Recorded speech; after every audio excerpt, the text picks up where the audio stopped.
বন্ধুরা, ফাল্গুনির রান্নাঘরে আপনাদের সবাইকে স্বাগত জানাই। আবারও চলে এলাম আপনাদের কাছে অন্য এক রেসিপি নিয়ে। আজকে আমি দেশি পুঁটি মাছের একটু অন্য ধরনের টক বানাবো। কিভাবে বানাবো আপনারা প্রথম থেকে শেষ অবধি পুরো ভিডিওটা দেখতে থাকুন আর আমার সাথে। আজকে পুঁটি মাছের রেসিপিটা আমড়া দিয়েই বানাবো টক। তো পূজা আমড়াগুলো কেটে নাও আর আমি মশলাটা বেটে নিচ্ছি। এখানে আমি কি কি মশলা নিয়েছি আপনাদেরকে বলে দিচ্ছি। শুকনো লঙ্কা, সাদা সর্ষে, গোটা জিরে আর পোস্ত একসাথেই সব মশলাগুলো বেটে নেব।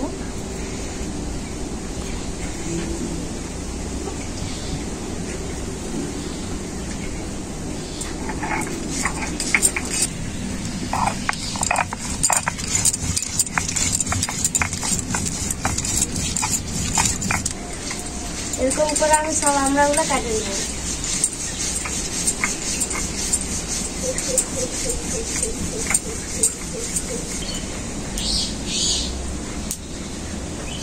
টক রেসিপি সবাই সরষে দিয়েই বানাই, কিন্তু আমি একটু অন্যরকম ভাবে বানাচ্ছি। জিরে আর পোস্ত দিলাম আমি। কাকি পুঁটি মাছের টক লোক সরষা দিয়ে করে জানি, কিন্তু তুমি তাই আবার জিরা দাও তো পোস্ত দাও তো, তোমার কাছে অন্য ধরনের রান্না দেখছি। খেয়ে তো একবার দেখো।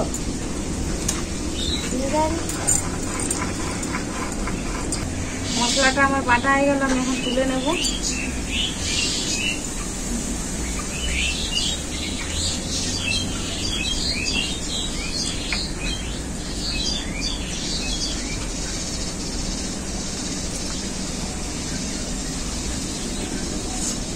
পূজা সব আমড়াগুলো কেটে নিয়েছে আর আমার মশলাটাও বাটা হয়ে গেছে। এখন আমি উনুনে কড়াইটা বসিয়ে দেব। ওইদিকে উনুনে কড়াইটা গরম হতে থাক। আমি এখানে একদম টাটকা টাটকা পুঁটি মাছ নিয়ে চলে এসেছি আর পুঁটি মাছগুলো কেটে ধুয়ে পরিষ্কার করে নিয়েও চলে এসেছি। এখন আমি লবণ হলুদ মাখিয়ে দেবো।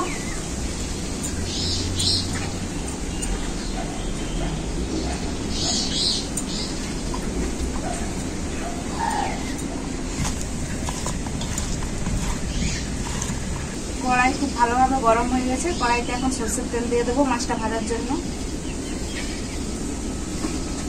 বর্ষাকালে আমাদের এই গ্রামের দিকে খালে বিলের পুকুরের এই কিন্তু টাটকা টাটকা মাছ আমাদেরকে কিন্তু কিনতে হয় না, আমরা কিন্তু ধরে এনেই খাই।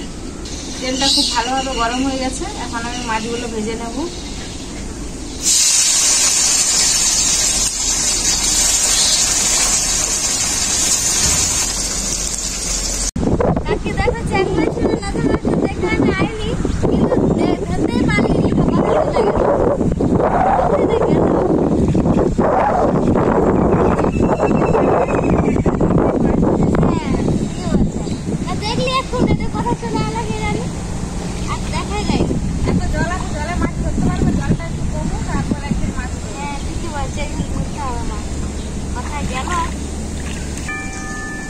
মাছের এক পিঠটা খুব ভালো করে ভাজা হয়ে গেছে, আর এক পিঠটা পাল্টে নেব।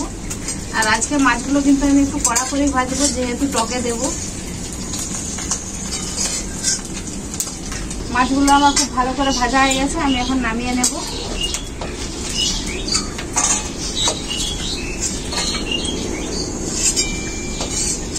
বাকি মাছগুলো আমি একইভাবে ভেজে নেব।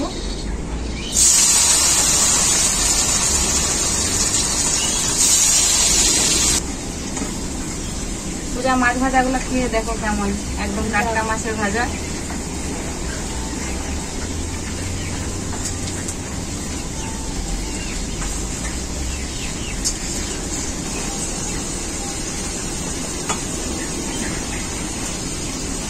কেমন লাগবে তোমার মাছ ভাজা? দেশি পুঁটি মাছের ভাজা তুমি এত সুন্দর করে ভাজছো, এত ভালো লাগে তো বলে বুঝাতে পারবো না। সামনে যে পুকুরটা আছে না, ওই পুকুরটা থেকে মাছগুলো ধরে নিয়েছি, আর একদম মাছগুলো টাটকা টাটকা মাছ। তো এই টাটকা মাছগুলো সব কিছু রান্নাই খেতে খুব ভালো লাগে। ওই জন্য তুমি জিরা আর পোস্ত দিচ্ছ না? হ্যাঁ, সরষে দিয়ে তো সবাই রান্না করে, আর সব দিনই রান্না করা হয় বাড়িতে। তো এইভাবে একদিন রান্না করে দেখি না কেমন হয়। হ্যাঁ, ঠিকই বলছো। বাকি মাছগুলোও কিন্তু আমার ভাজা হয়ে গেছে, আমি এখন নামিয়ে নেব।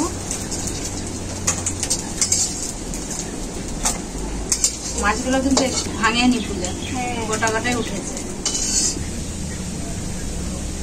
মাছটা তো আমার ভাজা হয়ে গেল, এখন কড়াইতে সরষের তেল দিয়ে দেব।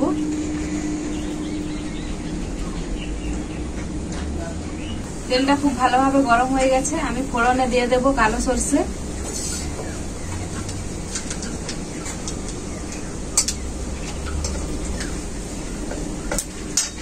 কেটে রাখা আমড়াগুলো দিয়ে দেবো,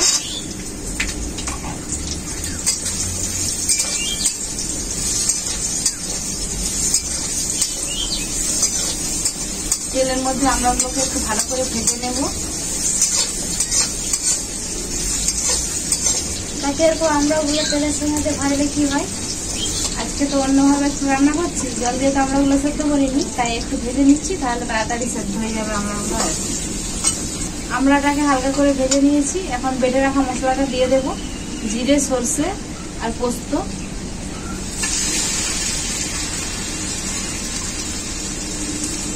হলুদ গুঁড়ো,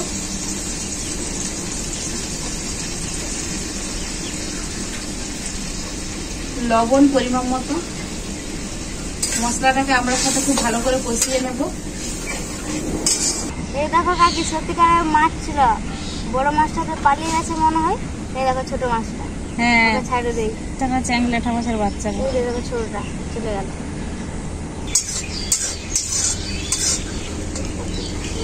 ছোট ছোট দুটোই মাছ আছে, মানে আরো কত বড় বড় মাছ। হ্যাঁ সত্যিকারের তখন একটা মাছ ছিল, দেখে সব উঠে এসছে না, পুকুর থেকে উঠে এসছে, খাল থেকে উঠে এসছে।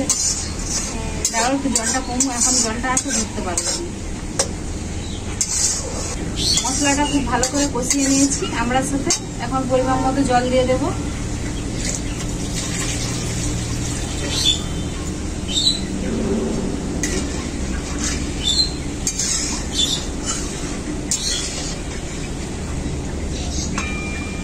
ঝোলটাকে একটু ভালো করে ফুটিয়ে নেব, তারপরে মাছগুলো দেব।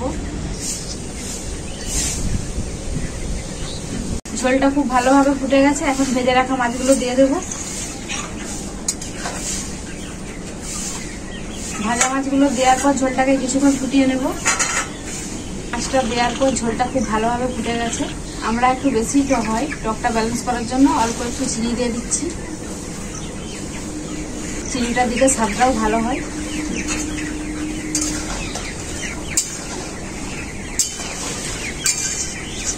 চিনিটা দেওয়ার পর 1 মিনিটের মতো ঝোলটাকে খুব ভালো করে ফুটিয়ে নিয়েছি। পুঁটি মাছের টক রেসিপিটা আমার পুরোপুরিভাবে রেডি, এখন আমি নামিয়ে নেব।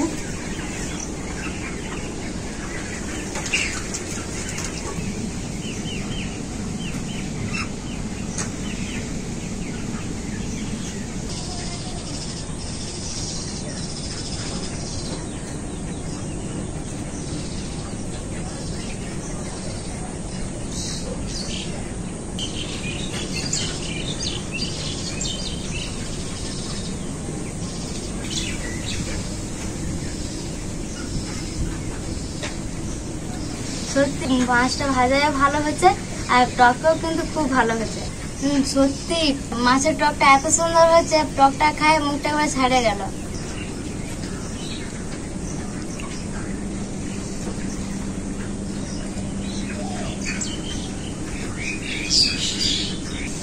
আজকে রান্না কেমন হয়েছে?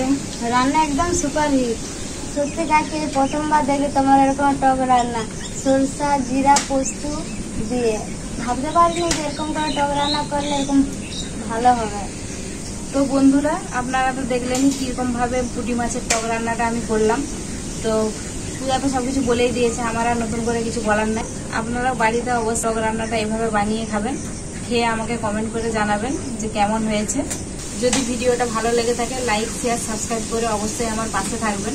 আপনারা ভালো থাকবেন, সুস্থ থাকবেন, নিজেদের খেয়াল রাখবেন। আবার দেখা হবে পরবর্তী ভিডিওতে নতুন কোনো রেসিপি নিয়ে।